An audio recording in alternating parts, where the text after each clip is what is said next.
welcome everyone to the live stream, except those of you that aren't welcome. Which is probably this guy right up here in the red who's the most not welcome today. What's up, P-Mac?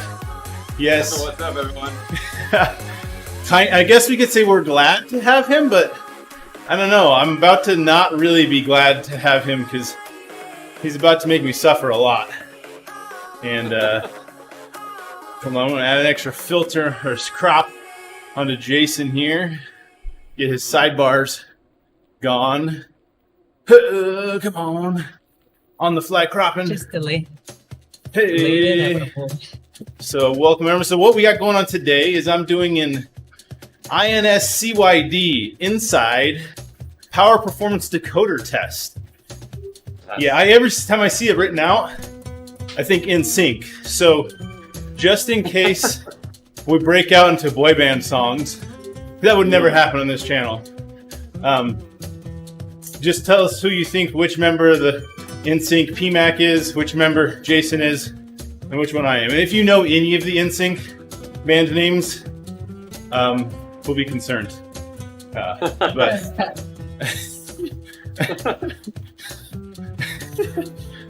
Glad to have you guys all here and get some last minute stream stuff right. Okay, so all right, now Jason's not centered, of course. Okay, now he's centered, head chopped off, perfect. I got it. So we're good.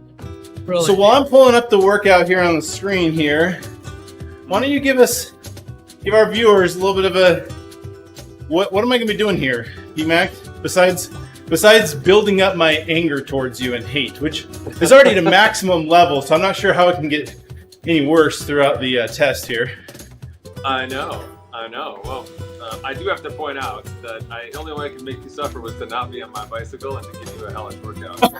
Because only you make me suffer on a bike. I appreciate this chance. Win! I'll take that as a win. I'll do whatever it takes. Well, all right. So the quick rundown. We only here inside Neurostation, we only just started using the INSCYD test protocol. We've worked it into a 4-week camp experience we call Best Bike Camp. The reason why we do it, our athletes are distributed everywhere across the globe, and so I'll get data from them. Whatever training log software they use, I get tons of data that roll in. But it's really hard for me to parse all of it and say, who is this athlete? Where do they fit in the spectrum? And what's the best way to work with them moving forward? And the Power Performance Decoder test, in addition to being a ring that you get in your box of cereal, also tells me exactly where you are in your performance. I thought it came with your Ovaltine. Oh my God. Hey, man. You and I are from different eras. You know the story. I'm not sure. I don't know. And so, I've got a boy band story. We'll tell that one later. But not related to the test. So what's really interesting about the test, I found that it does a really accurate job of capturing what your FTP is. Not sure, people do the 20-minute test and like, my FTP is this, and it's like, not really. It's a little bit less than that. So he's trying to make me suffer, and he wants my FTP number to be lower. I see where this is going. Yes. Did you get the clothespin I sent you to put over your nose? Your nose. The mask, yeah. There are 2 more clothespins you have to put on that are optional. That's the later part of the test. So it's a range for the testing that Justin's going to be doing today. It's 4 different intervals. So we have a 25-second, all of them are seated, 25-second test. Then we have a 3-minute test, 6-minute test, and a 10-minute test. They're all spaced out with recovery, and all the recovery is meant to be pretty easy. And the idea being that the 4 different test intervals are going to give us snapshots of each different energy system, basically, that Justin uses, whether he's super high intensity in sprint. Many of you have experienced this, but we'll actually get some numbers with it. I'll have to see if Justin, do I still have to sign that NDA so I can talk about the numbers, or is that a separate piece? It extends for the 90 minutes of the test. Yeah. You can say whatever you want. Yeah, that's it's okay. 90 minutes. We're so secretive about my numbers here because we live stream every second of my workout with power numbers included. It's still fun just to say.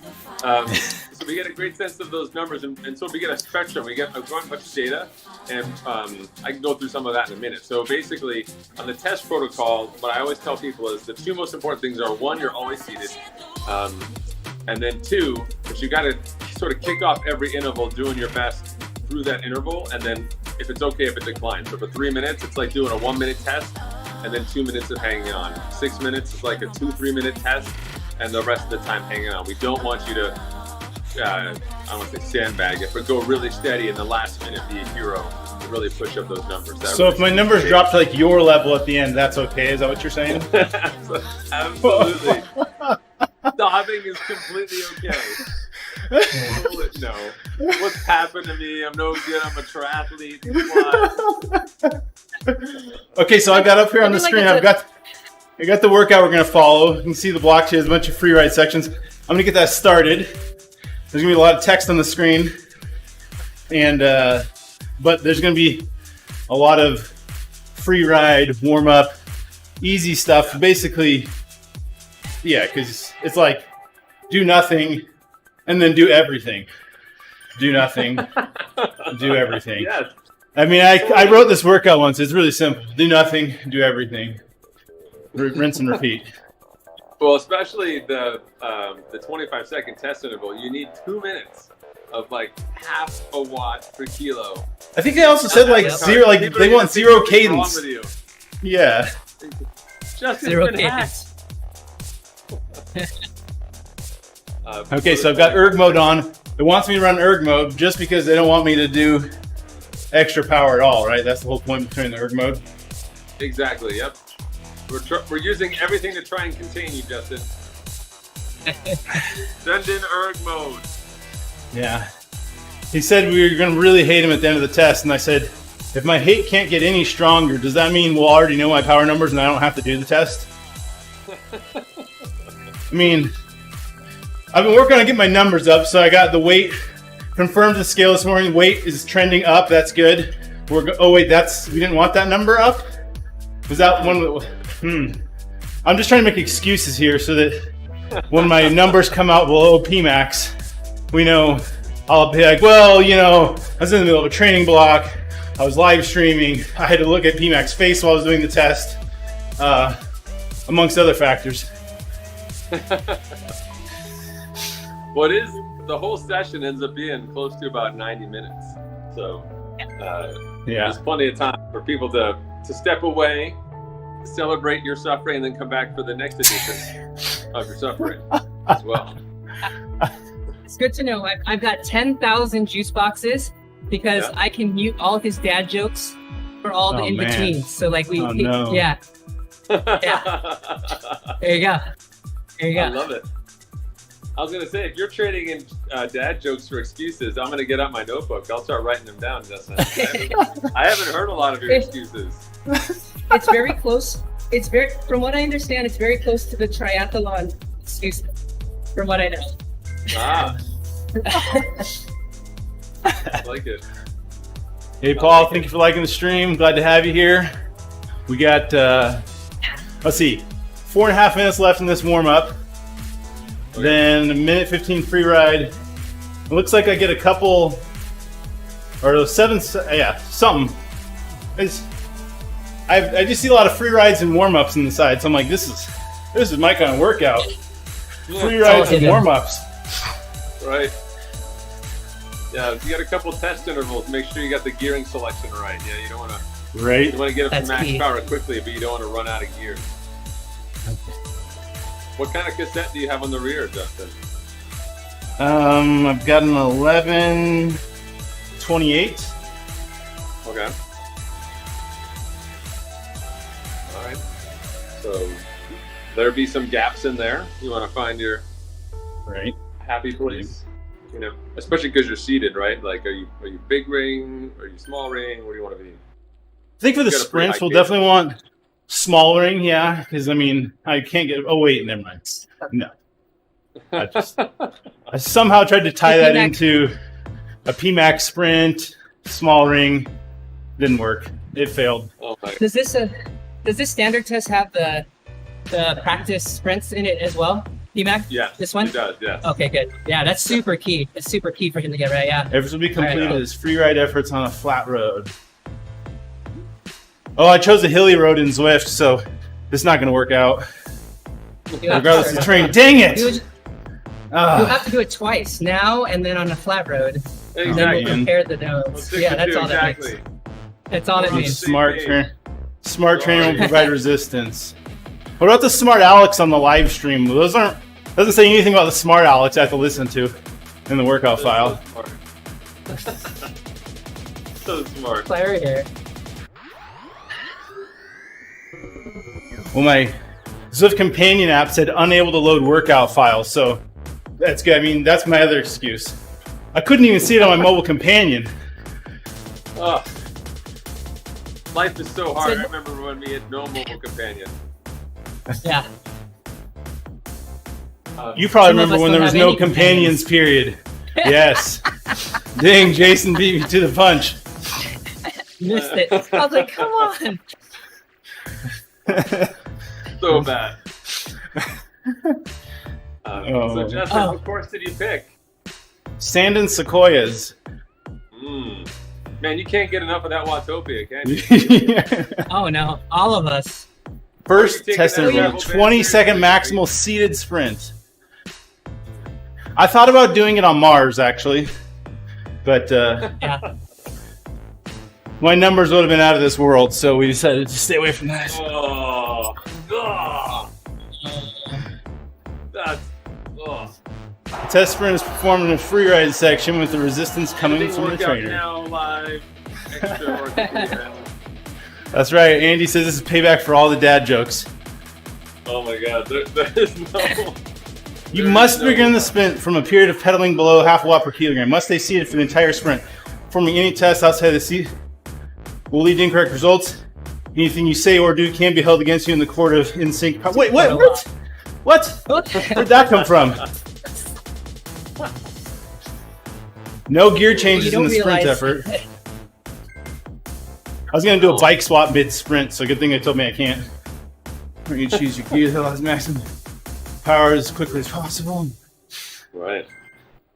You're looking for peak power to occur in the opening 6 seconds. Then hang on for as long as you can. That's right. So we're getting close. So I'm almost done with the 7-minute warm-up.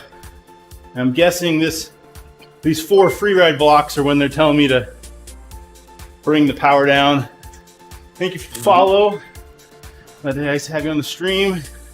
I'm about ready to suffer here. Yeah. So, okay. Free ride for minute 15.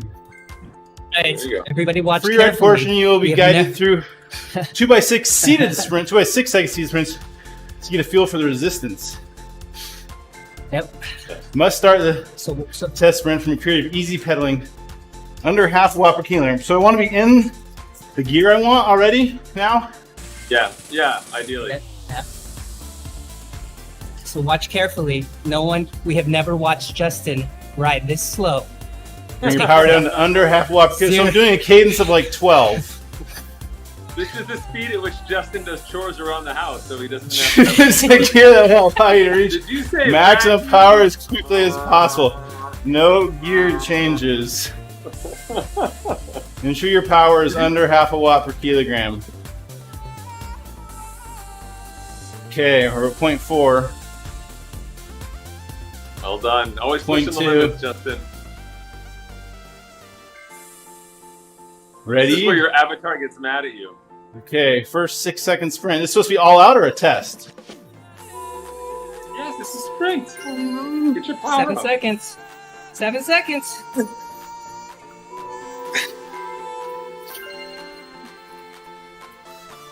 There you go. Is that a good gear? Yeah, I think so. Got up to 1150. What that was 83 cadence? Is that 83 cadence on the top? Did you see that? Maybe I'll go down 1 gear. Yeah. You usually Yeah, sprint so 90 plus. Much higher so I think cadence. Yeah, you need- like yeah, 120. yeah. Exactly. Did you say 1150, you big jerk? Yes. Yeah. It's okay. You know what that means, T-Mac? That just means VLA max. That means after today, we won't see him sprint because he's got to do everything low cadence and everything low power to get rid of VLA max. Exactly. You know, I know. You know, I got you. You power down under half, nice and slow. Under half watt per kilogram. Okay, PMAC pace. Just have him change the text here to say PMAC pace. I'll get it. I'll understand. This is actually painful for me, not just to watch, but I'm also getting insulted. What's up, Mark? Welcome to the stream. Oh man. Hey Jerry, thanks for joining in. Here we go. Spin. 80, 90, 98, 104, 109, 111, 113. I think that's right. You gave us one gear? That was just one gear? Yeah. Awesome. How's that? It's good. About 4 down from the biggest on the big ring, so 8 minutes to cool down from those, I think. Yeah, you got some time. The key is you got to be able to you got to sustain that cadence for the whole 25 seconds. So can you sit on 113 for another? Yeah, I can. Yeah. I'll hit like 120, sometimes 130 in a sprint. Yeah. His zone will be way up higher. Extra. See, I'm here to keep him honest. Yeah. I'm here to keep him honest because you don't want him to sandbag because we see him in the front of the race. I know what he does. We'll make sure he gets the number. All right. Yeah. Good God. I did get some vitamin D. You can see my Apple Watch tan line, maybe. Nope, can't really. No, trying to prove I did actually go outside. All you see is my pasty white legs. That's it. That's all I see. Good God. All right. So VO2 came in PMAC at 71, and then my VLA max came in at 0.81. Wow. Yeah, I'm sure Justin's gonna be the same, man. With how much explosive anaerobic he has, I'm sure he's gonna be up there. Totally. Right. So that VLA max number. That's your maximum glycolytic power. Right. Yeah. So Glycolytic. Anaerobic, no oxygen. Cellular level. Just like have trained body to divert resources to create instant power. You know. Have you seen Justin eat sugar? He's gonna be pissed when you tell him that. He's gonna be pissed when you tell him he's only gonna do 10 to 15 grams per hour because he can only eat half a big bar per hour. 10 or 15 packages of these. Got it. Okay. Got it. Oh, I got that down. Good God. Yeah. No. So it's a fascinating. So basically, a lot of the data you get out of the test, not just this number, not this type, right? Like what are you using? But what are you using for as a source of fuel in your muscles? So in that case, that higher end stuff, you're just burning through sugars, burning through the super high lactate. You're just like, I love it, everything. Burning out triathletes from Endurance Nation, especially PMAC. I burned through them pretty quickly too. All these little triathletes. You're like, stop being Sergi, stop being Sergi, go steady. Oh man. I know, that's why I don't really challenge you in the 40-kilometer races because I'm a triathlete. My sprint starts at 50K out. Oh, I'm already giving up.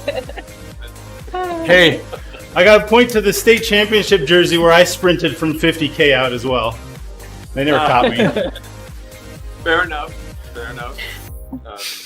But it's really it definitely gives us a lot of great information. So whether you're a triathlete or a cyclist, we can start to determine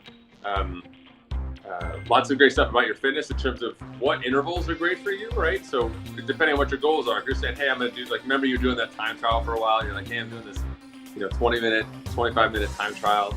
That's a different energy system than you'd be doing if you were saying, hey, I'm doing an hour TT, or I'm going out and doing stage racing, and I got like 3 days in a row, and I'm doing 80 to 100 miles with sprints in there. What does that look like? So it's different focus training you can do for each type. But there's also other good stuff you get to learn. Like you get to learn your maximum lactate combustion rate, which I think is really awesome. That's kind of your peak. It's what we call peak recovery. So that's the number you want to go to after you've done intervals. That's where your body's just chewing up all the lactate in your system. Got it. Making you much more effective. So people will naturally gravitate far lower than that. They'll be like, oh, well, maybe you don't, Justin. I do. I just lay down after my sprints. Don't even spin the legs, just lay down. That's optimal, right? Totally. The fetal I just lay down and say, PMAC wasn't even within 10 kilometers before I started sprinting, but I still beat him. Yes. Exactly. Oh, man. This is a tough way to kick off my week. I'm just saying, man. I'm going to read some self-help books when we're done. Oh, man. So bad. So bad. Do we trust Garmin's VO2 Max guesstimator? Asks Eugene Chan. Oh. Do you, PMAC? Let's hear about it. Wait, say that again? Do you trust Garmin's VO2 Max guesstimator? Oh, no. Hell no. No. I mean, they're about as good at estimating VO2 as they are about keeping their servers away from ransomware attackers. Yeah. No. No. So that means as long as you have enough money, you can have VO2. That's all that means, right? You got money, you can buy VO2. Yeah. That is a good question, though. We did have someone in the first session of Best Bike Camp who is a runner, so is very familiar with Garmin's VO2, but was doing stuff on the bike and was like, hey, wait a minute, my VO2 is this. And I was like, how'd you know your VO2 is that? And he's like, oh, my watch tells me all the time what my VO2 is. And I was like, no, not so good. You know? I tell people Garmin's version of VO2 is kind of like the food pyramid that the government gives you to tell you what you should eat. You're like, it looks good, it makes sense, it's not relevant. Don't do it. I like it. Okay, must stay seated. Okay, we're getting close to the start of the 2-minute free ride. So I got 2 minutes until the 2-minute free ride before the sprint. Whoa, man, you are ready. You're so ready. No commands, Nat. Sorry. We're going to need you to have to come in and program that. Sam's saying controlled environment.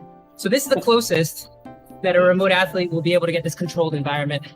Maybe PMAC can talk a little bit about what INSCYD has done in comparison of how they developed this test in line with the lab testing and how it correlates. Do you have some information on that, on how well they did? I've got a little bit. So, I mean, they've definitely done, the software is really useful and intuitive for coaches behind the scenes in terms of what we can do. I haven't even started talking about that. But they've done a great job with these 4 different interval levels. We get a sense of the complete anaerobic, the glycolytic, and we get sort of VO2. Then we get into the threshold work, and by stacking them through the software, we get that profile action of who you are. They've done basically, I think I would consider it, pretty crafty stuff, right? Like if we know your maximum glycolytic power, then they've been able to infer a lot of other stuff. Like if they can look at your chart and say 100%, this is who you are. If this percent of you is completely glycolytic, then the rest of you is aerobic. They're able to do some really fancy sort of inverse math to figure out what things look like. And we've had athletes do both. They've shown up with lab tests and done the INSCYD test. Yep. And the numbers are scarily comparable. Unbelievable in terms of what you can get. So they're claiming single-digit accuracy, 2 to 5. Is that number you remember? They say 2 to 5. Yep, 2 to 5% accuracy. Yeah. Lab test versus performance decoder with the coach. Yep. Okay. Awesome. So yeah, here we go. You're ready. Here it comes. In this really low power section, I should be in the gear already, right? Or should I shift right before the sprint? Does it matter? If you can be in the gear and turn the 0.5, then fine. But if it's uncomfortable, we'll stay in my small ring, same cassette, and then right before the sprint, I'll switch. So right before the cassette, you'll drop your chain. Exactly. Yeah. Okay. Perfect. Yep, I'm gonna try to break my chain right before the sprint. That's the important part, so that I have another excuse. Here's a good point for conversation. So we've got someone on Facebook saying they're waiting till after all the Corona stuff to do a VO2 max. And I think VO2 max, and PMAC can speak to this, is only part of the equation. Because having a high or low VO2 tells you so much. But as we know, as coaches, it's not a predictor of how fast or slow you are, right, Mac? It just tells you one thing. Yeah, so having the picture, I think, like this is key. Absolutely. Well, also simply because the time for making the change, it's no small feat. Like for someone like you to get that high VLA number down, you know, it's a couple of months. Anytime you get a head start on that, the better. You don't want to. You wait till January, you just lost 5 months. You know, All right, we got 45 seconds until the sprint here. I'm all right. Here we go. Trying to go as low as possible here. That's right. I should already be in my sprint gear. They say, okay, shifted to the big ring, going at like 10 cadence. All right. We're ready. at 20 watts. Calibrating seismic detectors. Ready.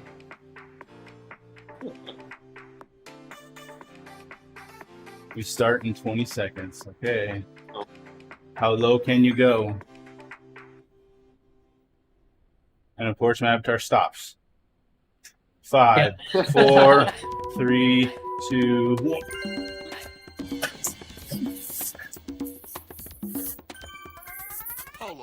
That's it. There we go. Here we go. 10, 25, 1163, 1173, 1205. 1205 is the peak. 1200. Will we get it back? Come on. 1150. 1150 steady. You got it. Welcome to a high VLA max. Thank you very much. Wow.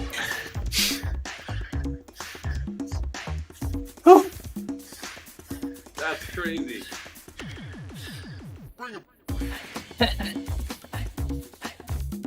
Indoor cyclists break the INSCYD test from so much indoor short racing. VLX max scale has to be extended. Exactly. We got to move it over. Right. Crazy. We'll give you time to recover, Justin, and to eat 27 million grams of sugar right now. Really quickly. Go ahead. Woo! You can mainline it. Where's the IV? Was able to produce a maximal effort. Maybe. Yeah. It definitely would have dropped PMAC. That's for sure. You might have dropped 2 PMAX, actually. Ooh. Is that like a double cheeseburger? Double Mac? Those numbers are Big dumb. Mac? So Matt, Justin, while he catches his breath, I got it. Thank you. Matt, he's using a kinetic smart trainer.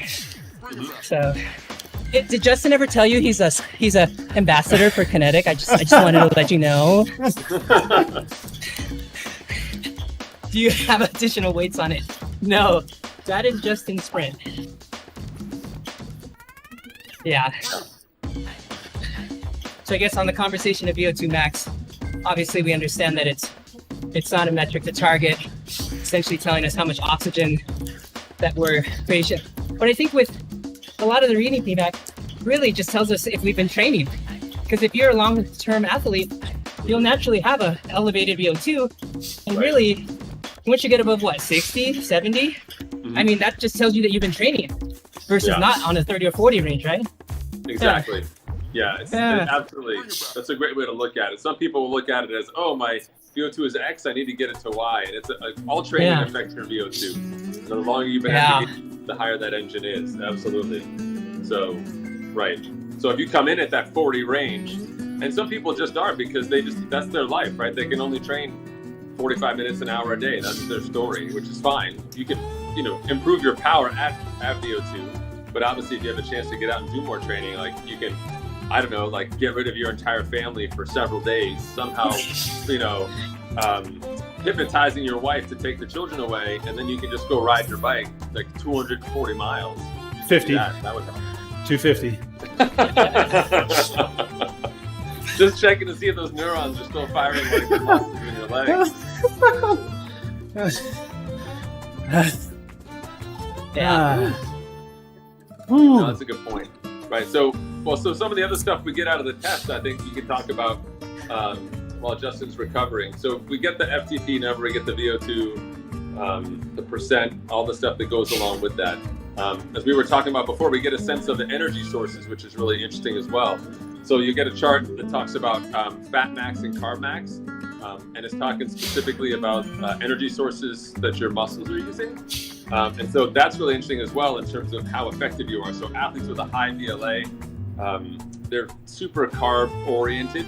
As a result, they're not super efficient at the longer distance. So faster athletes will do really well, but then they got to go back and sit in the group and be like, I got to recover, right? Cavendish has got to sit in there and pray for the next sprint, right? But depending on what your goals are, you don't necessarily want that. But what those numbers are great at, it tells us sort of what your peak power is at that carb max rate. So for some people, they may not be fueling. They guesstimate the band for carb max is anywhere from 60 grams to 90 grams per hour, depending on your size, effort, etc. So you fall in that range. But it'll what about your chewing capacity? Does your chewing capacity affect carbs per hour? We're talking straight IV. Oh, okay. That's a burrito an hour for you. What's interesting about that for athletes is they can look and say, oh, okay, if I'm trying to put out, if I eat this much per hour and I'm happy riding at this power number, for people doing time trials and so on, you're never tapping into your stored glycogen whatsoever. So you can kind of roll along at that number and be pretty happy. If you're trying to change the power outputs, those numbers change as well. For some athletes, it's really eye-opening. They've been under-fueling this whole time and don't realize that, they say they wanted to ride an hour at 275 watts and their carb max is 240, but they've been riding an hour at 270, but they've only been fueling for 240 or even worse than that number.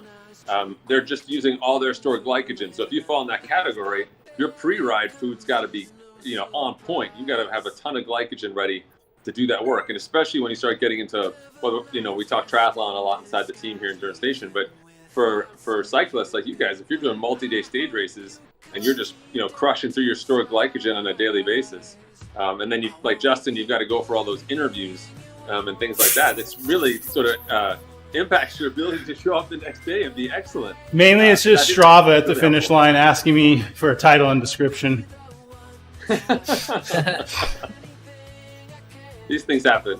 So that's really helpful as well, I think, to sort of understand utilization wise, because a lot of athletes, I don't know how it is in the cycling world, but I know for triathletes as well, I'm like, what's your nutrition plan? They're like, every time I see someone, I just do what that guy does. He's really fast, he lives near me, or people haven't really thought about personalizing what that nutrition looks like. And so you get some numbers around that, I think helps athletes who are more analytical make some smart decisions about fueling with their workouts as well. That's huge. So Justin, they gave me a full used to look like. Okay, go ahead, Jason. I was gonna say I got a star for my sprint interval. Justin's 1 hour fueling used to look like this.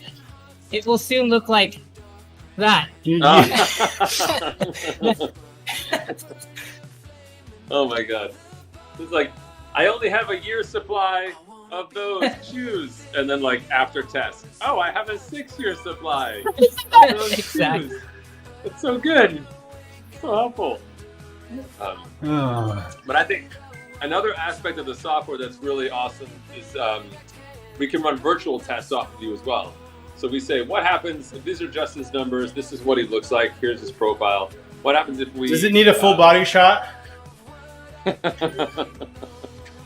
That's a negative. From the side? Or from the rear? Can I suck in for the full body shot? I think most of the people only know your full body shot like this from the back. Yeah. So I think that's technically clean. We could use that. Oh, what's up, Sam? Hey, Eugene. Glad to have you guys in the chat. Whew, okay, so we're about 4 minutes away from the 3-minute test. Okay. Awesome. Sounds terrible. So remember, anything over a minute, I'm like, that sucks. You're thinking about your 1 minute power number. You want to kind of sit on that, and then the 3 minute one I think is easier mentally because we all have a slightly inflated expectation of our 3-minute power. The 6 and the 10 are sort of like, oh, wait a minute, I can't. There's not really faking the funk in a 10-minute interval. Yeah. Yeah. I mean, Justin, you don't even do 10-minute intervals, do you? You just do 25 seconds at like 9 gigawatts and then just like post, right? Isn't that what happens? Well, if I did a 10-minute interval, you'd never see me, that's for sure. But thanks to technology, your dad jokes would always be right here. Right here. Yes. Yeah. That was one comment we got at camp. They're really excited that they didn't have to listen to Justin for the whole 4-hour ride at camp because it was in real life. And they just let Justin right off the front. We don't have to listen anymore. And Andy said, yes, he will pull you all the way home. You just have to make him think that he's winning the race, and he'll pull you all the way home. Oh.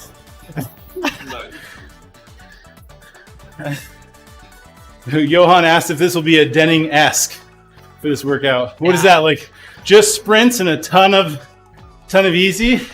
If that's what you think is Denning-esque, then yeah, we got it. Oh my. There's a guy that's all VLA, VO2, man. All about crits. All about that punch. All about and the sits punch. in the rest of the time. Yeah. Yeah, I make sure I'm not within any distance of him within a couple kilometers. He'll beat my sprint. I can attack him from 50K out though, and he's like, whatever, screw this.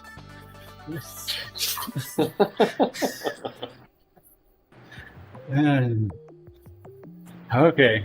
Woo. Heart rate's down to 130. Minute and a half. So another pain interval. Mm-hmm. Start This preparing one, yourself and the 3-minute one, mentally. you can change gears. Okay, good. Yeah. So, but it's that idea again of sort of that, peak minute, and then if it, starts to decline, everything like that, it's fine. So you didn't seem too sad to go from 1,217 watts to 1,170. I can't even say my digits only go to 3. You broke the counter. You broke it. I personally have 10 digits. I don't know about you. No, I save so much room on my Wahoo bike computer because I only need just room for 3 digits, so I can put it up on the screen. So you can run it. So you can run it in boomer mode then, because you only need 3 digits. Totally. There's got to be a triathlete joke in there that they only need 3 digits, right? Somewhere in triathlete joke. Oh yeah. Okay, 30 seconds. Here we go. There we go. 3-minute all out effort. This is gonna suck.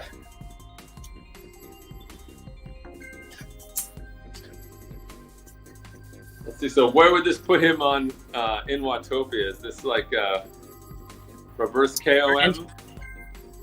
No. Oh, the Just number. 3 minutes the reverse. number. Yeah. What flag Yeah. would that be? Forward reverse KOM KOM is talking. about Yeah. 2 minutes forward KO. You're under 2 minutes. So reverse would be longer. He's right. Let's see it. Yeah.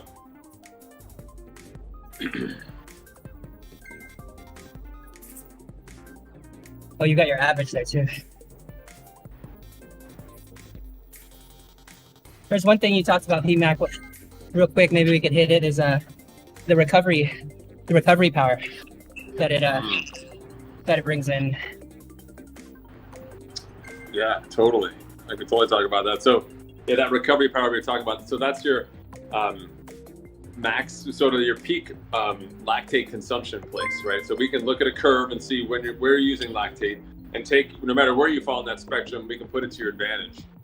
So we can have you, when you're doing intervals, or like for our athletes, we did in Best Bike Camp, we just said when we did group rides and we're doing in races and saying, okay, this is where we want you to go to recover.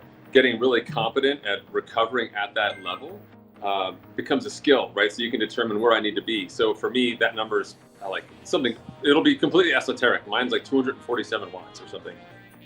And so below that, if I drop below that number, I'm just not combusting as much lactate. If I'm over the top, I'm producing too much relative to what I'm consuming. So that's your peak recovery spot.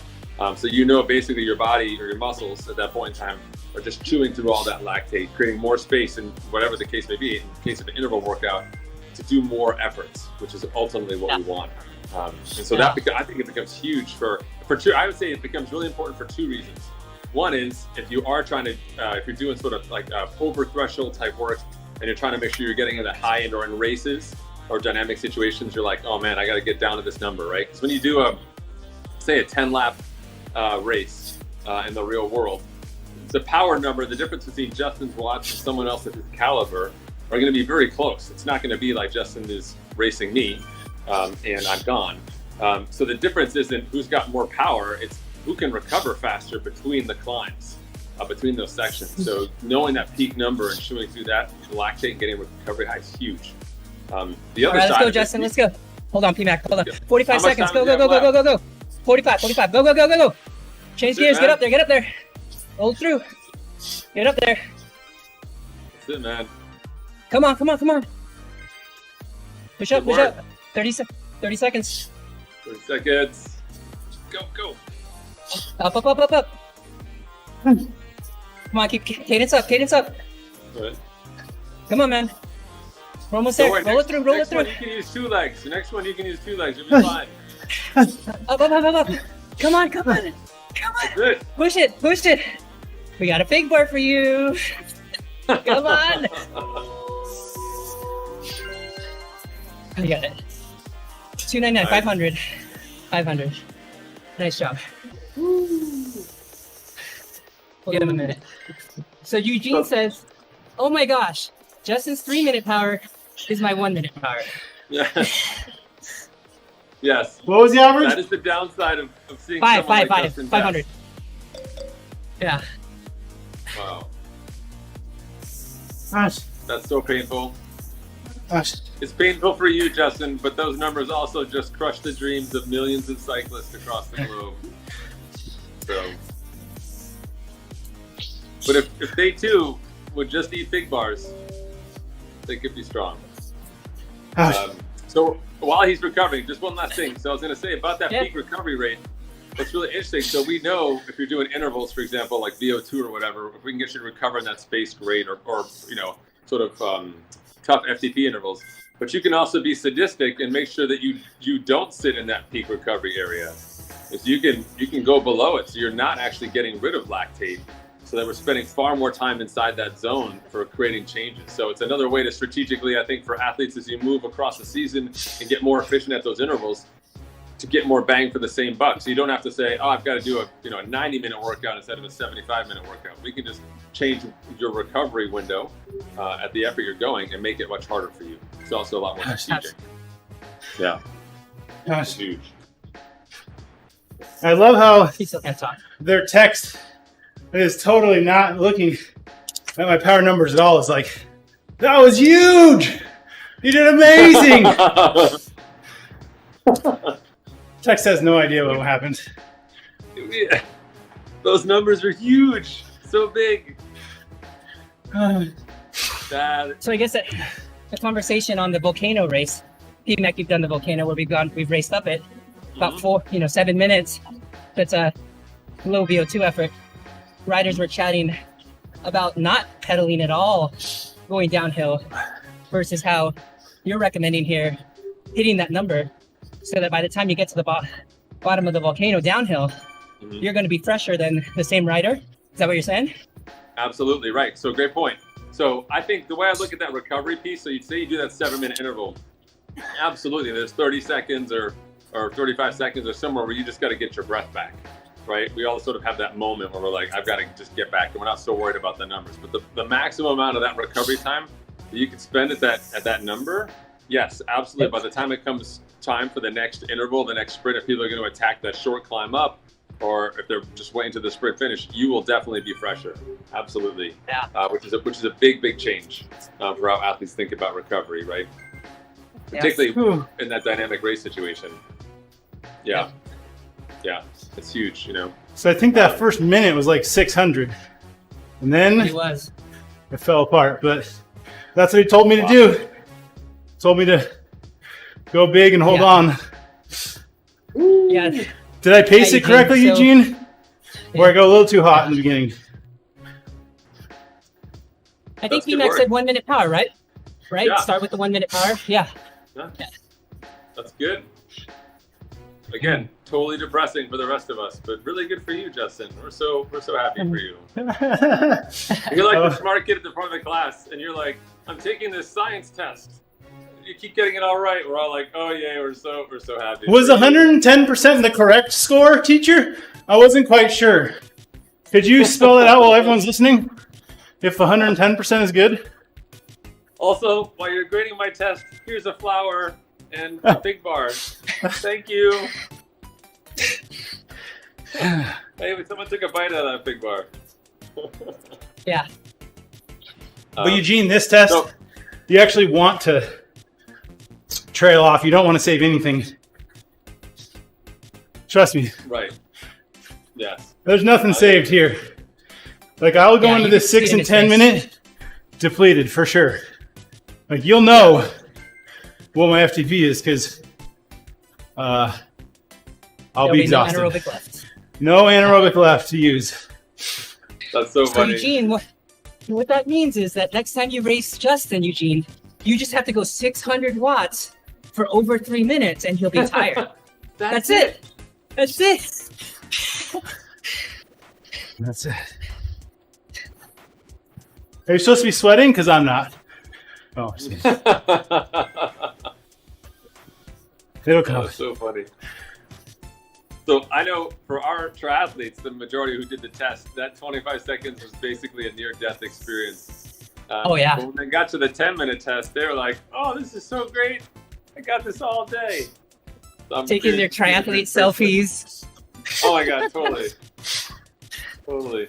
I don't know how they do it, man. I had to as a triathlete, I had to turn off my Instagram because I'm like, I've never seen so many pictures of triathletes. Yeah. Yeah, too much. And Too much of the pictures. the number goes up as you get closer to Kona. It goes like this, up. Peak Up. pictures. Yeah. Pictures increase, amount of clothing decreases. Yeah. So bad. Is that possible on Instagram for amount of clothing to decrease?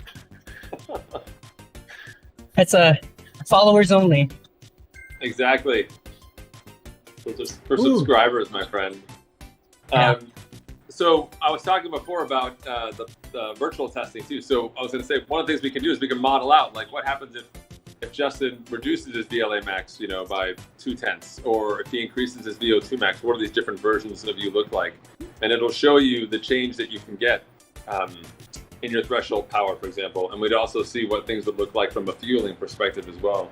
And that's really useful, I think, as a target for athletes to say, hey, look, you would normally see a change naturally across your season, starting from the winter, getting started to later in the season. So we can see what that looks like.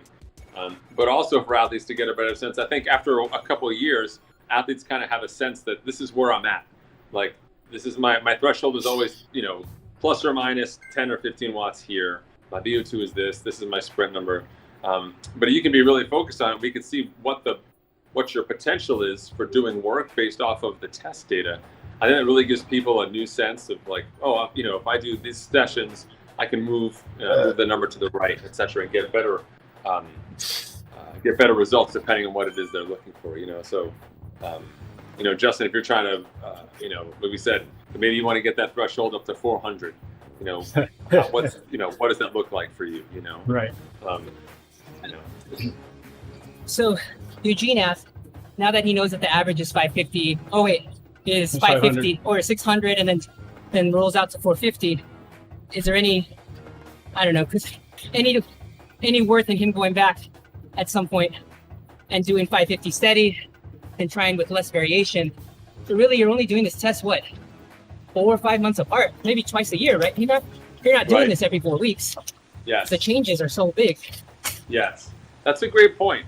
And that's what, so when people typically did lactate testing, those numbers were so sensitive. It was basically like every 4 weeks, if you were serious about it, you'd have to get tested again, which is pretty unsustainable unless you were at an Olympic training center or happen to be married to an exercise physiologist who'd love to poke you with you.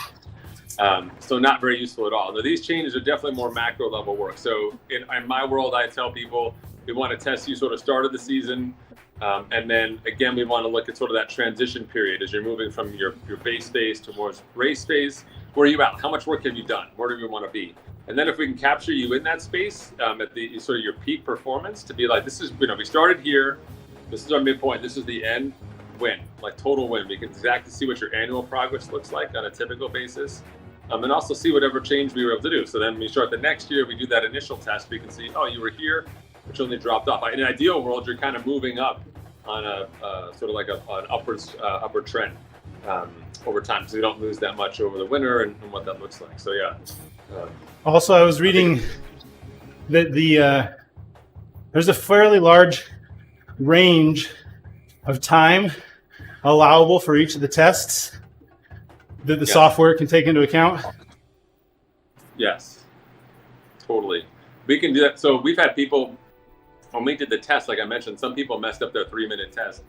We can go back and say, take another effort and drop that into your profile. There's a lot of flexibility in the system to be able to put that in there. Well, and like the 3-minute test, they're like, it can be anywhere from like 2.5 minutes to 4 minutes for the software to trigger on it. Oh, yes. Yes, exactly. And that's definitely changed over time. I think as they've refined the algorithm and they're just getting more and more data in their system, they've been able to sort of compress those intervals down a little more. Yes. Yeah. Which is really helpful. So 5 minutes. Take snapshots as Justin starts to go outdoors, and he starts to take snapshots of other 3-minute powers. Mm-hmm. Could you drop those into the INSCYD algorithm and see if that changes him as he goes? Is that what you're referring to? You could do that. Yes. The key is though they'd have to be seated, right? So if you decided to take off the sprint, that skews the whole piece. Speaking of which, I'm standing some right now. are really adept at Do I have to sit the whole thing or just during the intervals? Intervals. For the rest of your life, Justin, you will be seated. Sorry. We'll get you an office chair. PMAC must have done too many. PMAC must have done too many of these tests because every time I attack, he just stays seated. And he didn't get the memo. Well, ironically, being in my aero bars is very close to the fetal position. So when you attack, I can just curl up in a ball, like an armadillo. Please don't hurt me. PMAC has a third rest in between his bars for his forehead. It's a very large rest. Oh man. Totally. I've got it right up there. Although I was looking at your setup, Justin. So do you literally have your keyboard right at the front of your bars? When I have show him, Justin. When I put my they're not on right now. When I have my aero bars on the bike, I can put my keyboard on the aero bars. Yeah. Okay. Otherwise, when I'm attacking, I just hold it in one hand and type with the other while I'm dropping PMAC. Oh man. So PMAC, maybe you could speak to let's see, tempo rides versus or like I guess it'd be like zone 2 quote unquote fat burning rides versus calculated fat max ride. That'd be a good point to talk about. Yeah. Right. So it depends which energy system you're trying to target in your session. Sort of from a phase point across the year, and also where you come in. So those fat max rides, especially for athletes who are super high on the VLA side, we're just trying to get them to try to use a different energy system. So the fat max rides I would put those in the category of like easy rides, outside, having fun. If you do hard efforts, you're instantly moving the system over to producing lactate, which is inhibiting the use of fat. So your body's always using some ratio of fat and carbs, but we want to make sure it's on that fat side. So a lot of long, slow, easy rides, which is great. And that's easy, and that's relevant for a time of year. So I look at that early in the season, building a lot of base volume, and again, having fun. Like, Justin, if he does want to tell 10,000 dad jokes in a ride, could ride a Fat Max pace with the team and tell all the jokes, right? Why are you guys talking about inviting Fat Max to all of our rides? That seems like, fat lives matter. Fat lives matter. Right, and then there's the tempo work. We were talking about the tempo work as well, and that tempo work is where is really is what reduces that VLA max number, right? So spending time in zone 3, particularly zone 3 at the lower cadence work as well, so we can stimulate some fast twitch muscle fibers, which is some of the work that you were doing earlier when we started the live stream. That really brings those numbers down. And so 90 seconds to the next interval. 90 seconds to the 6? 90 seconds to the 6. Wow. Man, it's just it's flying at you, man. I thought this would take you longer. Well, I make time bend. That's how big my watts are. That's how fast his internet is. Did you hear Justin has fast internet? I heard he only had to annoy the company for 3 straight years to get internet. Look, I've actually had my children dig a trench to your substation. You just gotta put the fiber in the trench. Put the fiber in the conduit, people. Come on, right here. We're ready for you. 40 seconds. Ready. All right, so same as the last interval. In this case, 2-3 minute effort. Think about it like that. So, I was looking at those last numbers. I'd be in the sort of high 4s, low 5, maybe 5 for the first minute, and then it'll drop down a little bit and kind of settle in a number you can sustain for the remaining 3 minutes. I was thinking 300. It's so much higher than my watts. Okay. Now, those of you 10 on the seconds. live stream, if you want to say anything about Justin, we've got 6 minutes to do time. it. 6 minutes. Yep. Tell us a Justin story. This could be a good long story.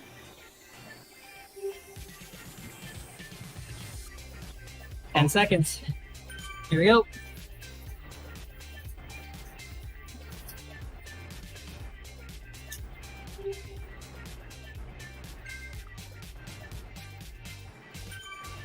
All right. All right, here we go. Here we go. It's off. Awesome. So you mentioned cadence. How does that play a factor for when we're doing these lower intensity efforts, as you're saying, kind of throughout the year? You're mentioning that converts muscle over.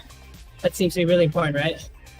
So the lower cadence up is really interesting, right? So, basically putting out all trainings work, intervals of work, and it's a function of motor units, right? So we've got slow twitch motor units, fast twitch motor units.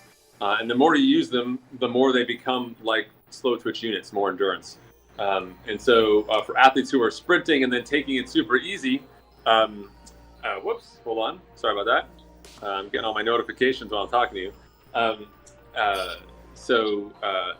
They use those fast twitch muscles, but then they don't spend any time sort of converting them to the slow twitch. So what's great about these tempo type workouts and the lower cadence is that we can sustain the tempo work that we need to start to reduce the VLA, but we can throw in the higher effort, but sort of fast twitch oriented work at those intervals, at lower cadence, to start stimulating those fast twitch fibers and convert them to slow twitch as well. So an example would be the range of low cadence is like, starting at say 70 and going down to 50. So you can maybe be able to do, 20 minutes total in a session at 70 RPMs. As you get more and more confident at those, you can start to lower that number down. So you can either add more time at 70 RPMs or start taking that 20-minute block and going to 65, 60, never really below 50. And you want to ease into that work. We don't want to just say, oh, if 50 is the best, boom, just drop into that number totally, right? Like, why do one when you can do so many? What was interesting to me about that number is that for a long time, for a couple of years, I want to say like 5-6 years ago, I was doing more group riding, and when I'm riding with other people who are not my speed, and I want to hang out with them, unlike Justin, I would use lower cadence work. So I would just shift it to a harder gear and just pedal at like 40 RPMs. There were times when I would ride an hour standing. Of course, I have a ridiculously low VLA max, and I'm like, this is because in 2013 I decided to ride at 50 RPMs for an entire year. But it does make a big difference for athletes, and I think people don't think about low cadence strategically. A cyclist, absolutely, you want to be confident riding that higher cadence, higher, lower torque, super more efficient, etc. I get it, but that low torque work actually does a great job of recruiting different muscle fibers, so you can really transform how you ride, for sure. So it wouldn't change Yeah, how you three like. You would minutes. still sprint the way you sprint, right? Yeah. But it's the recruitment action that makes a big difference. We're halfway through. 3 minutes to go, Justin. 4:16 average. Perfect. That's awesome. So we want Yeah. to keep that above 4:16. No dropping. Maybe close it out. 2:30 go. Yeah. Let's go. Team Lynn says, right on. Let's go. Look at that average Nice. power. Nice. Get up. So those of you at home watching, this is that sort of that low VO2 power range test for him. So we get a real good sense. We compare the high number and the low number. And we've also got that sprint number. Again, filling out his profile, so we get a great deal of information to plot a curve to see where he's at. Get a sense of his oxygen uptake. We get a sense of his glycogen utilization, all the stuff that becomes a huge part of making him a better athlete. Or we can, if you donate enough to me online right now, I can give him terrible information that will just turn things around all the time. The Facebook stars are pouring in, PMAC. I will forward you all these Facebook stars. They're Coach pouring P. in right now. I can see, Yeah. Coach P, what does juggling chainsaws have to do with my training? I don't understand. Seems highly dangerous. Low reward. No, it's a key Come session. on. It's very key. 90 seconds, Justin.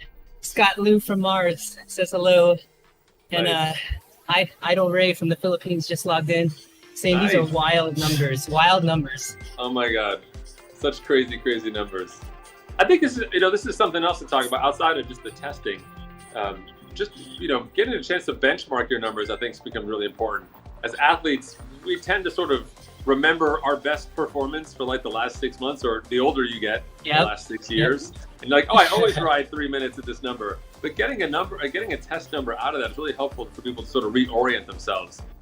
Even doing this test, I was convinced that my threshold was 20 watts higher than it actually was as a result of the test. And now that I'm using my test number, oh my God, life is so much better. I totally know where I need to be. I know the work I'm doing. Whereas before, I've been kind of hacking it, and like all my intervals were like just on this downward trend. It was terrible. Here we go. 30 seconds. 30 seconds. Come on, Justin. That's it, man. Push it up. Nothing below 4. Gotta push. Yeah, Visualize. Relax, keep pushing. Come on. Come on. 20 to go. There.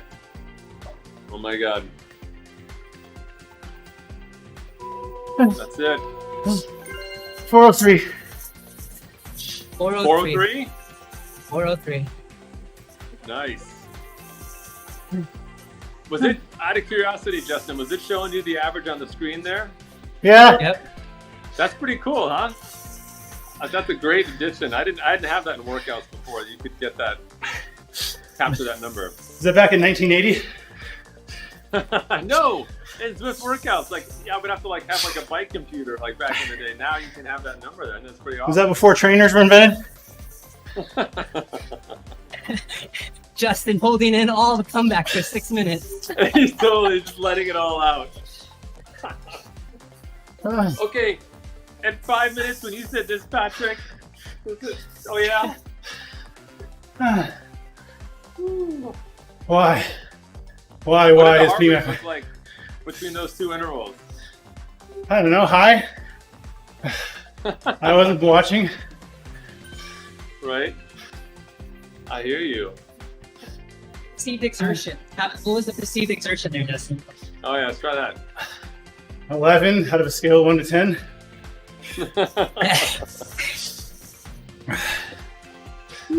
What'd you keep the cadence at? Honestly, I wasn't paying attention. I'm sure it was close to 100. 90 to 100. Yeah, it was definitely 90 plus. Okay. Scott Liu says, good God, 6 minutes, 403 watts. We're going to need bigger aliens on Mars. I know. The aliens on Mars actually just sent us a note. They said, don't send them. Don't them. We send don't want Justin. They wanted me to read this. They said, Justin, you should try Uranus. Don't come. Oh, no.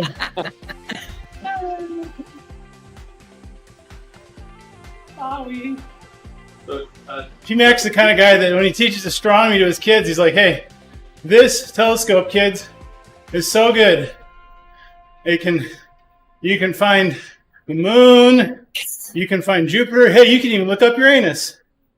I think T-Mac had something for you. Yeah, here it goes. Yeah, you need any more chamois? Wands? Yeah, it's here. Drop it down here. There you go, thank you. Yeah, can I turn my video off real quick? Hold on. Hold on here. Let me mute my video. Okay. How about some salt? Okay. Need some more salt, Justin. What do we have for you? Okay, then we're back. We're back. Thanks. I just turn off the camera for a second there. Woo! Hey, Justin, here you go. Here you go. I'll give you, you need pass the, sugar. Pass it on down. Here we go. Thank you. Thank you. Here you go. Oh, thank you. There you go. There you go. Oh. All right. Oh, he's got his helmet. I'm ready for your 10-minute test now. Don't I'm worry. getting excited. I want to start riding right now. I think you could beat me on this 10-minute test. Well, now I could. If there's any of these tests you could beat me at, it might be this one. When you're fresh. After all these tests. Well, so we get some numbers for you, Justin. Out of curiosity, if you're willing to share, like I will. like when you're racing, I know. Are you willing to share? Justin's like, that box is already checked for everything. All the I mean, I just don't live stream my sleep because my wife's not okay with it. Like in a race situation, what's the dynamic that you're like, oh, Justin is not happy in this situation? Like, what is it for you? Like, clearly, like if someone's trying to establish a gap, Uphill finish. Uphill finish. Uphill finish. Okay. Yeah. What's the like? Or technical turns before a finish. Okay. I mean, we know about that. Do you mean technical turns that have been captured on video that you've watched and that you know are coming? And like that kind of technical turn? No, not that one. Watch it, P-Mac. I know where you sleep. I know. I can see your teammates on the team bus, you know? Oh, he's at the front of the class. We watched the video together. I don't know. He showed me with, diagram, terrible crash. We said hairpin turn, and he was poking himself with hairpins. I don't know what it was.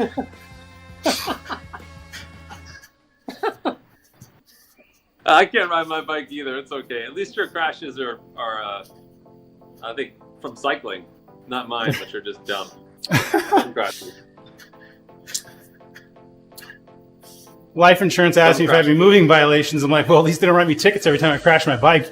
Otherwise, my auto insurance would be through the roof.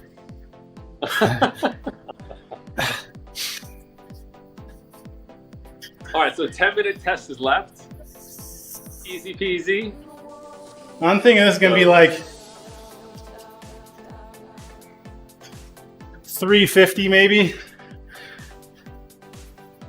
What'd you just do the 6-minute at? 403? 403. It's 403, yeah. What's your FTP now? Are you in like the 360? Supposedly 365. But not that I'm a stalker. Look at that. That's my guess. That's Okay. my best guess right now, but it's been a while since, and it might have been a high guess when I did it. Okay. Yeah. Last one was a step test, if I remember. I usually test really well on a step test. Yeah. Well, you take them 2 at a time, right? Those legs? Yes. Kind of cheating. I beat 2 PMAX at a time on step tests. Oh, man. Yeah, you should be, probably, I'd say like 370, be in their range. Yeah, you also thought I was going to hold near 500 for the 6 minutes. Yeah, not happened. That's close. You were like, high fours.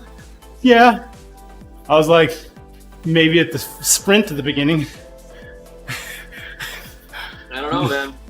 Oh, wait. Oh, that high fours was your sprint number? Is that what you were saying when we were coming into the 6 minutes? You're like, you'll probably average my sprint for 6 minutes? Okay, yeah, that's true. Exactly. Exactly. Yeah, we totally get that. We get that complete sense for you. So I'm trying to think of some other, sort of beneficial stuff that you could do from your work. So,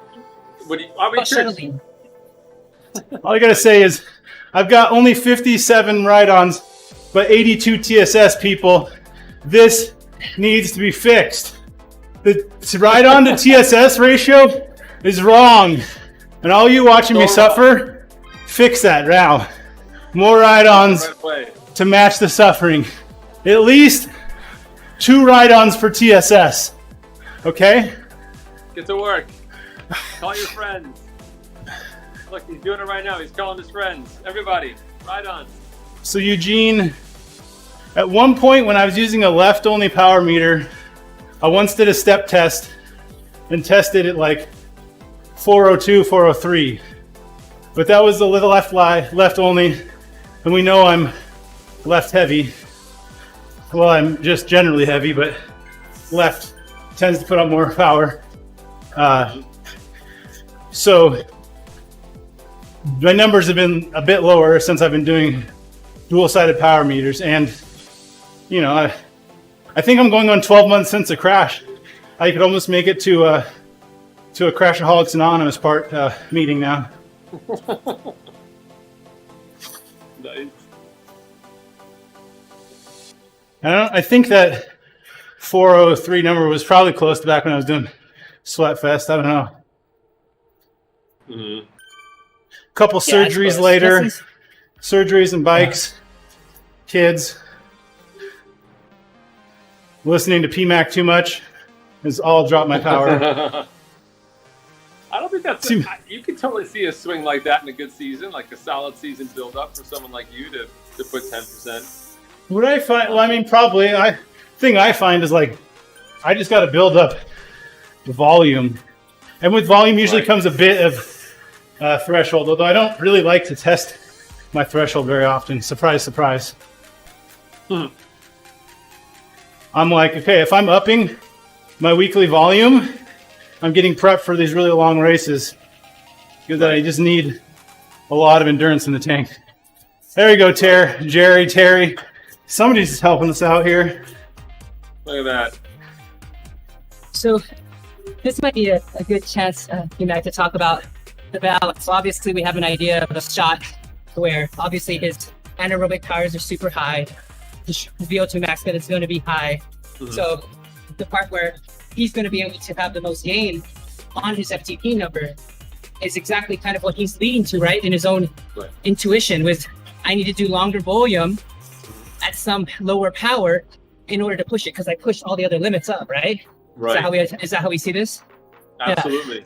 Yeah, totally. So it's volume and the type of work you're doing, like making that lower volume count more, working in that, lower cadence work, and sitting in a specific zone too as well. Not just, not the fat max zone. We don't want to be so low that you're just riding in circles and not really doing much work. I mean, you say that you're a heavy guy, Justin, but you're, overall, I would say fairly lean, Sure. So right, in for sure. that middle zone, makes a big difference in terms of just all the other cyclists give me a weight complex because they all weigh 110 pounds. Oh my god. Yeah, you're a big guy though. You're a tall guy. I'm 6'2", yeah. Hey, it's all right. That's the way, man. I blame the fat boys. They were on sale at Sam's Club. That's so bad. A lot of our streamers in the last 8 weeks for me and on the live stream PMAC have been seeing a lot of shuttling workouts, lactate shuttling. Oh, and we see a lot of that in the INSCYD workouts. Can you tell us a little bit about what that helps us with and how does that help with the calculations and kind of put together what we're looking at, Justin, here? Oh, sure. So lactate shuttling in terms of workout protocol, I think it's really, it's super interesting. So we talk about, remember people used to think lactate was super bad, right? Right. Now we understand lactate is something our body consumes for energy, right? It's burning, it's putting it out there. So we're like, hey, this is helping me continue to put out this effort. Is consuming lactate more efficient than consuming PMAX for energy? I was asking for a friend. Nom. Totally. And how does that correspond to Big Macs? You'd have to slow down to consume me. You're going so fast at those watts, my friend. Sorry. Exactly. I'm just here to interrupt. They're all getting all deep and interesting in the science, and I'm just here to troll them when I'm not suffering. It's my only job here. Totally. No, so right. So the lactate shuttle, I think, is really important because it's training you to, you get a chance to do some of the higher end work, build up some lactate, and then we drop down to that recovery zone. So it almost ends up being like, if your threshold was, you'd be like 100% for your threshold interval. We do 105 over that, build up some lactate time, and we drop down to that recovery. So it's not super hard, as hard as sort of you high VLA max, like crit racers are used to, but it's definitely harder than you want to be on the recovery side, right? So triathletes are the inverse. The high numbers, like I don't like this at all, but the recovery space, like this is my happy place. And so you just get more efficient at consuming that lactate. Which again puts you in a place where you're utilizing that properly and using it as an energy source, training your body a little differently, which is part of that process of becoming more efficient for those of you who are used to just doing all that work and then having 45 minutes in the group at an easy pace to take care of everything. We're trying to make you more dynamic in that situation. Like when you one of the things I've looked at, we used to do a camp for the Tour of California. So we do a ride, one of these long rides, like a traverse stage, like 140 miles. And there's like 10 of us in the group. My TSS was like 370. And I wasn't going hard. It was just a long day. And then you'd see the person who won the stage, their stats would go up. And they did the ride. Of course, they did it in like 5 hours instead of our 7 hours. But the guy's TSS was like 165 because he basically sat behind 95 riders and barely had to pedal, right? Except for the last 25 minutes when they attacked. It's such a different space to be in. So I think those are Speaking of really the shuttling workout, do you ever prescribe the truffle shuffle? Is that one of the workouts? Oh, sugar jokes. More sugar. Uh-oh. The brain function's not working, T-Mac. He's got to add sugar, right? I understand. So what type of lactate shuttle workouts are you doing right now? Like, what does it look like? So we've got two kinds. Mm-hmm. One that do increase in reps over time for people who've never done shuttle, and then one that increase in sets. So we try to increase the time in zone, right? 2 minutes on, 2 minutes off, increase the time in zone, depending on the athlete. Okay. So I'm up to like 40-minute blocks in zone on shuttle. So 2 minutes on and then 3 minutes off with my LOP around a 190. So I just drop in and out LOP and then the 103%, pretty much. Okay. I usually do my shuffle workouts like this. I start with the scratch energy chews, move on to the Turkish Delight, then we go to the Cliff Shot blocks, and back around to the chocolate covered cherries. That's usually my truffle shuffle workout. See, T-Mac, see what you're gonna be able to do? You're gonna be able to herd him where he loves it. Be like, no, only one truffle. Per hour? No, one truffle the whole time. The whole time. 10 grams per hour, bro. That's it. That's all you get. Unbelievable. Like your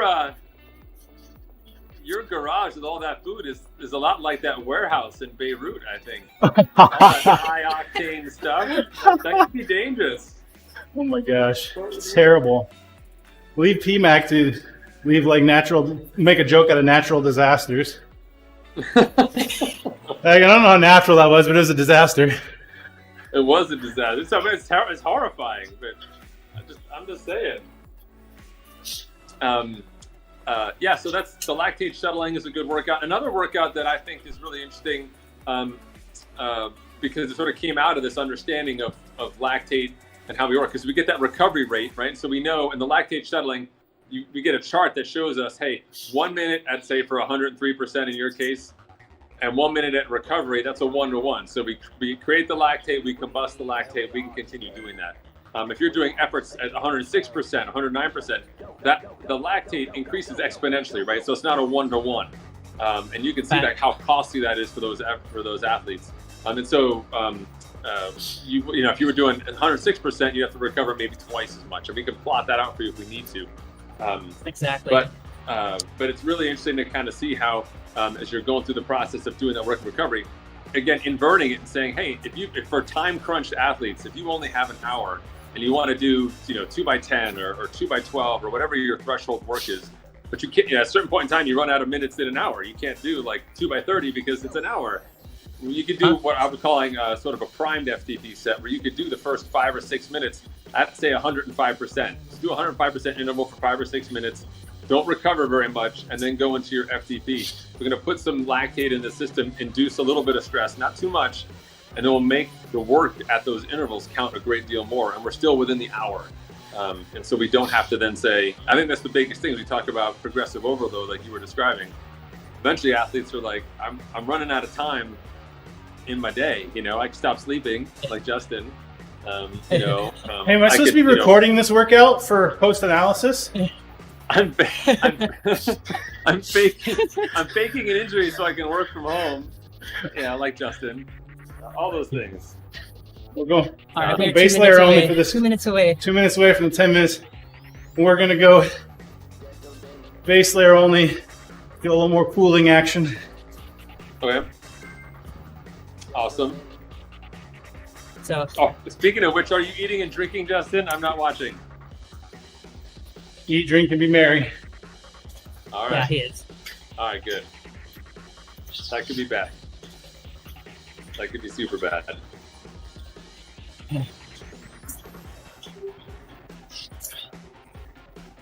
In 90 seconds. My wife woke up and is behind the green screen doing a workout. She's about to be like, whoa, we lost PMAX. Get this video going here. He's coming back. Come on, get your video going, PMAX. We're getting half of Jason. 1 minute. Minute to go. Let's see.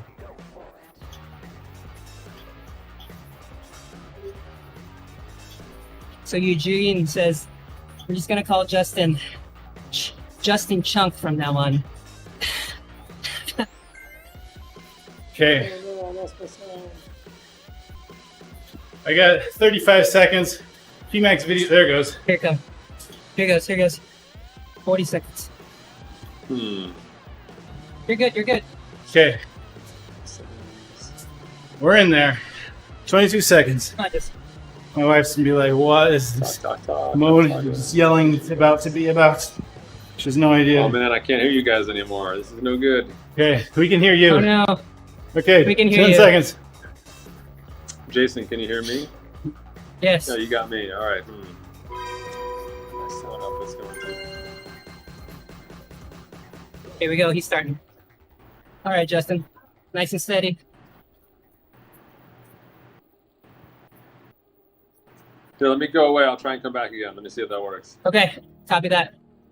I'm gonna take my video out, Justin, so that I won't mess up your stream.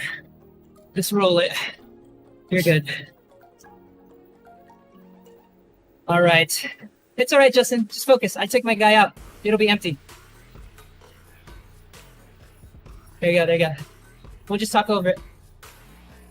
We're good.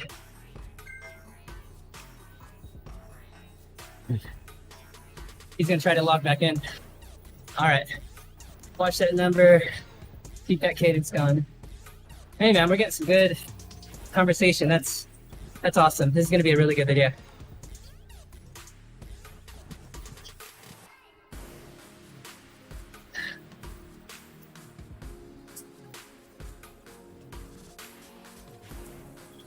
All right, those are tuning in. We're looking at an average watts of 360 right now. We've got 9 minutes to go. Type in your chimes on what do you think his average is going to be at 10 minutes. Let's see it. 360 is what he's got right now. 9 minutes to go.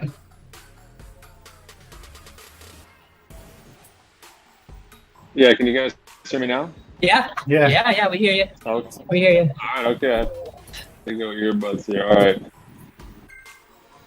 I'm back. All right, sorry about that. No worries. So let's see.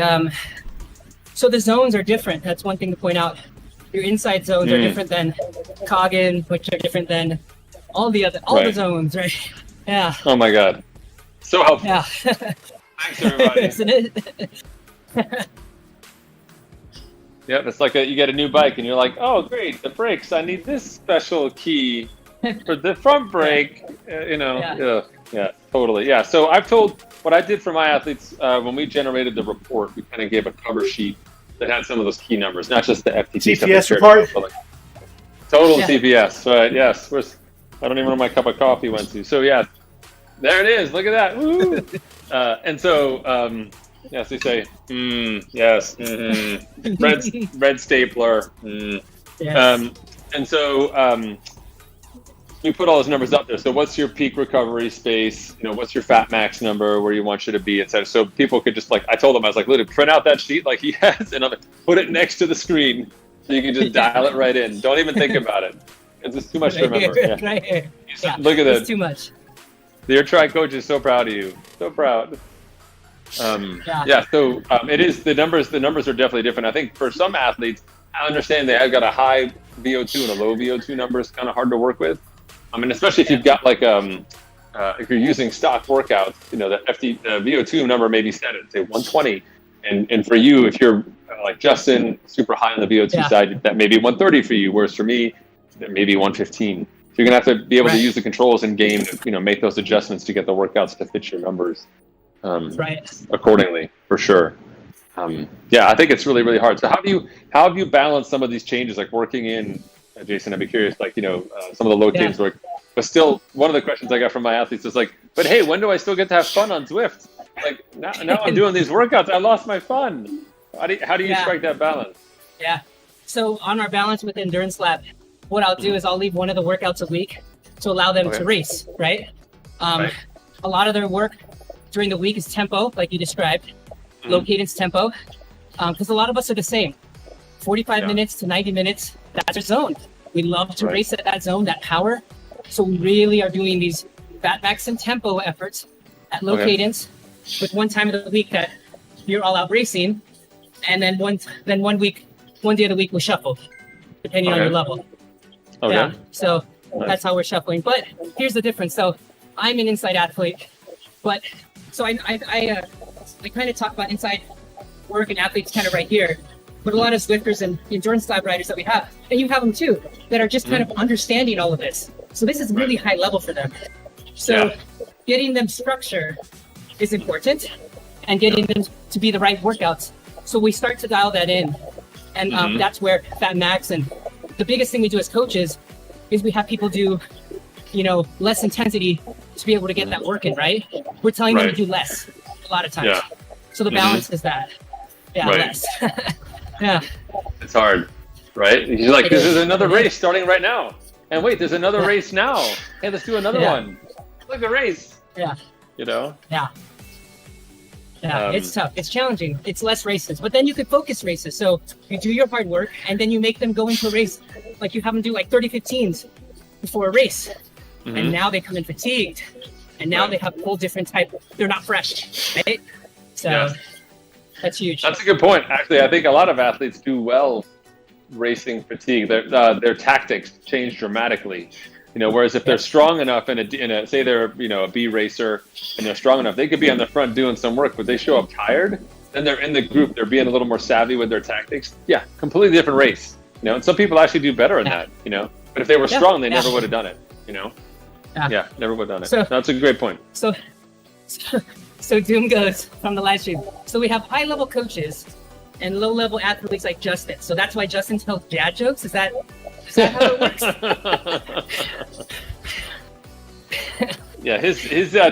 While he wants TSS and the ride-ons to be high, his TSS and dad joke ratio is actually horrible. Yes, unfortunately. All right, we're at 370 with 4 minutes to go. Nice. 370 average, 3.5 minutes to go. Okay, no pressure. I was 373, Justin. I'm just saying, But you're only 400 on the sprint. Totally. The difference is like this. It's like this figured. Oh man. I thought of you, Justin. I did some race. Did I do a race? I can't remember what it was. I know I did the Thursday race. I didn't do the wagon this week again for the 97th time. I've got Tim, Mr. Lin is like, could you please come do the wagon because Justin is picking on me. And I did that Thursday race in Greater London Flats, the ODZ race. And I'm pushing and pushing and pushing, trying to make it a good session. And someone's like, hey, Coach Patrick, we're not going to fall for these attacks. And I was like, what? My 10-second incredible power attacks that get me a 1-second gap. You guys don't want to jump on that? Nobody wants to be a part of that?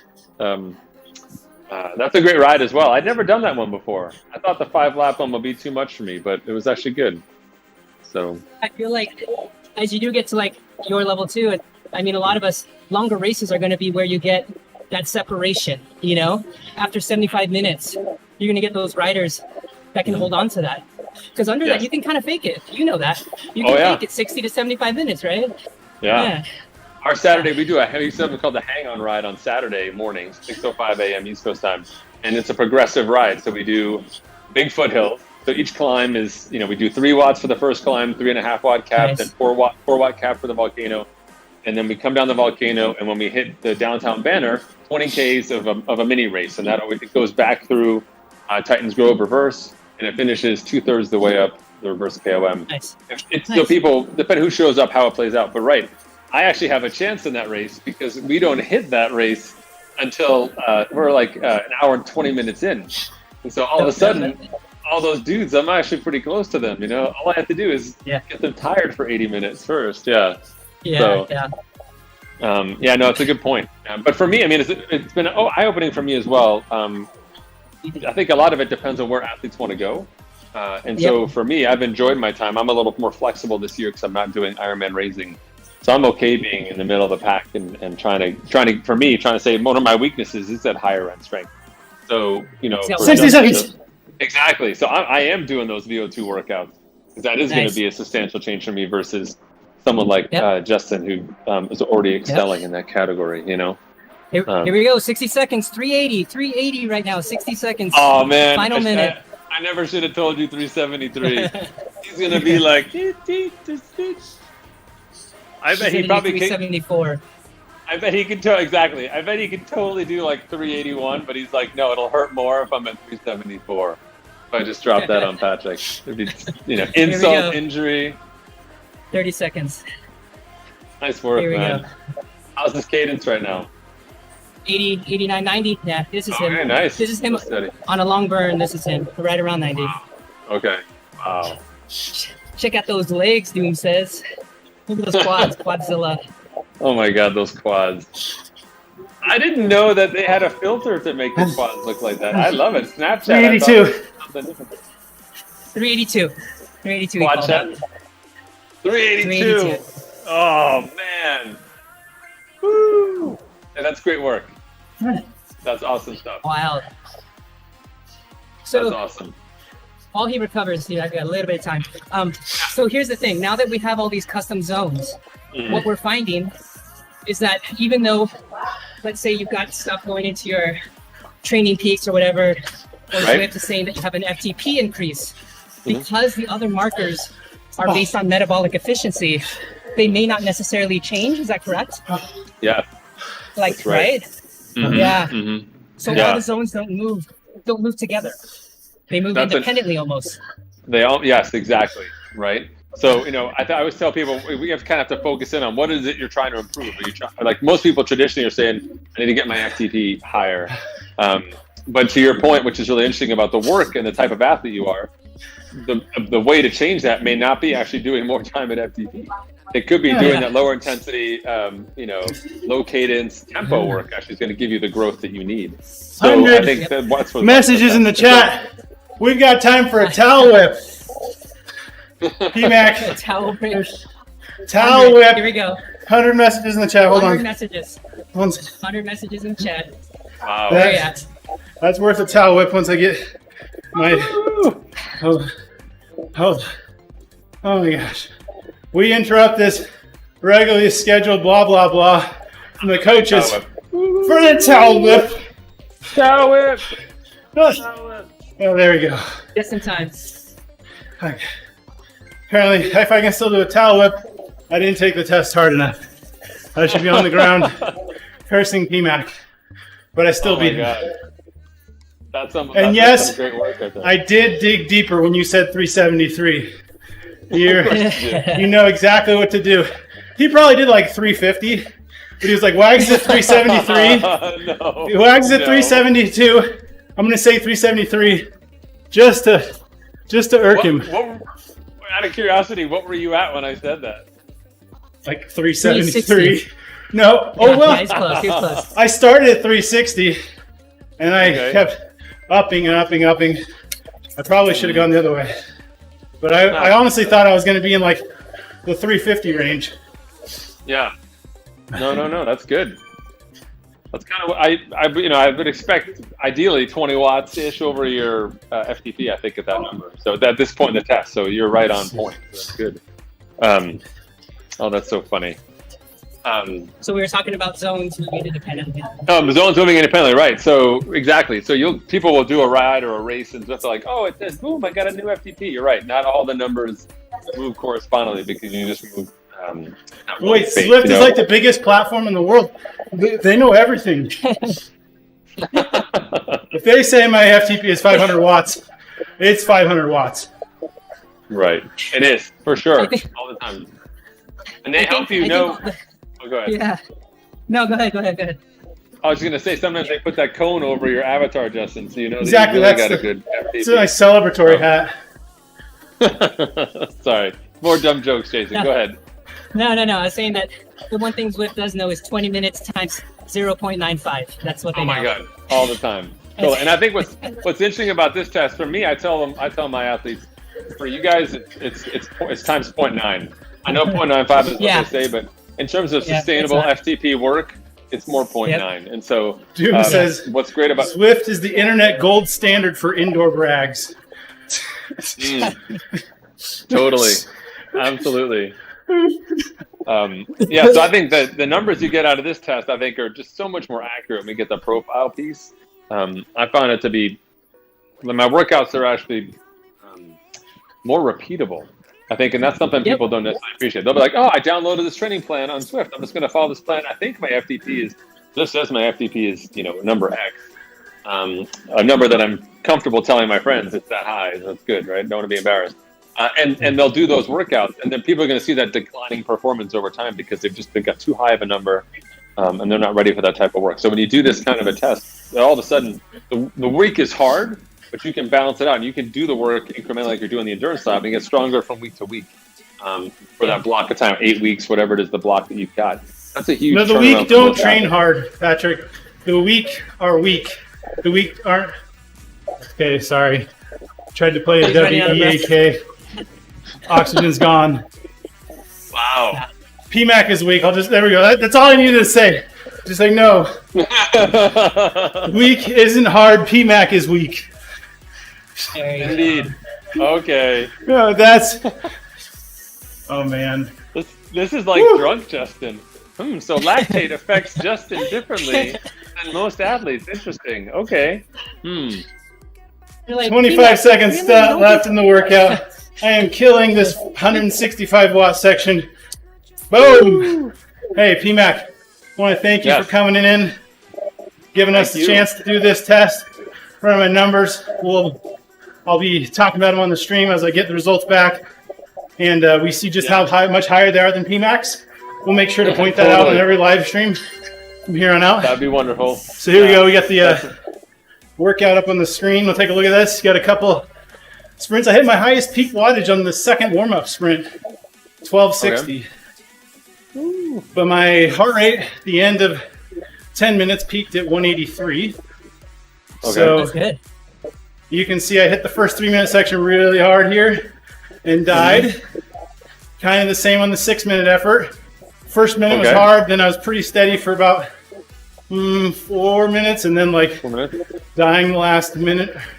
And then the 10-minute, I was like, screw that, I'm not starting any hard. We're at 350, and I was like, wait, PMAC did 373, kick it into overdrive. So, can't let him say that in the next wagon ride. Exactly. Let's do it. Sure. All right. So all you got to do, you got to download the fit file, and you can, email it to me. I'll give you my email address. and we can run the analysis and get all that. You stuff. don't want it on our normal Snapchat feed? You can't send photos to Snapchat? Follower only. Yeah, exactly. Okay. Yeah. Plus, I'm dropping Snapchat for quad chat like you. I'm going full quad. There's no way. Forget these All right. snaps. Thank you, everyone, for Jason. tuning in. If you've enjoyed the content, Yes. give Endurance Nation a follow. PMAC has got a great following going on there. Lots of good training. Jason with Endurance Lab up above. Thank you, coaches, for all the support today, for the amazing workout. Hit the like button and subscribe if you guys enjoyed the content. We'll have more. We'll be back. And this is me about to fall over on the floor and die and say all the curse words at PMAC that I couldn't say on the live stream. All right. Bye, guys. Yeah.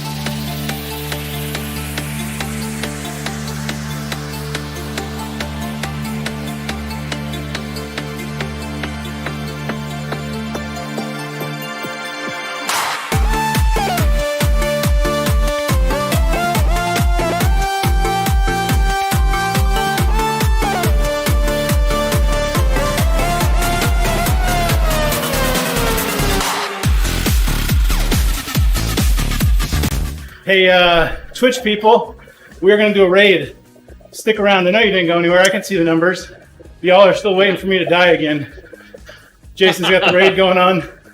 There'll be no more suffering on my part. And here we go. Jason's about ready to send the raid. So thanks, everyone, for joining in. We will catch you on the next one. Who are we raiding, J-Flow? Go for the Goldie. Go for the Another Goldie. online. Awesome. All right. See you Motivated guys. Monday. Hey.